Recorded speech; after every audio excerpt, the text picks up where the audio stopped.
আপনি কি মাওলানা রফিকুল ইসলাম? জি। আপনি হেফাজতের সমাবেশে মানুষ নিয়ে গেছিলেন? কেউ যদি হেফাজতের সমাবেশে যায় থানায় কিন্তু আপনাদের নাম আগে থেকে রেডি আছে, তখন কিন্তু কইন না যে টুটুল ভাই খবর দেয় নাই। আব্বা জানো, টুটুল মেয়ে আজকে বাড়িতে এসে ভয় দেখাইছিল, বলছে কেউ যদি সমাবেশে যায় বাড়িতে নাকি পুলিশ আইব। রাত প্রায় 2টা-2:30টার মতো হয়ে গেছে। শাপলা চত্বরের সব লাইট বন্ধ হয়ে গেছে, পুলিশ গুলি ছুটতেছে, মানুষ সবাই দোয়া দরুদ পড়তেছে আর তাকবীর দিতেছে। আরে আনোয়ার ভাই, ফরহান ভাই, আপনারা হুজুর সমাবেশে যাবেন না?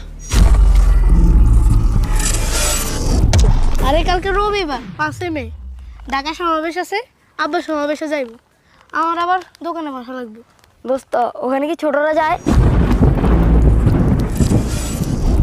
ভাইয়েরা আমার, এটা কোনো রাজনীতি না, এটা রাসূলের ইজ্জত রক্ষার লড়াই, এটা আমাদের ঈমান বাঁচানোর লড়াই।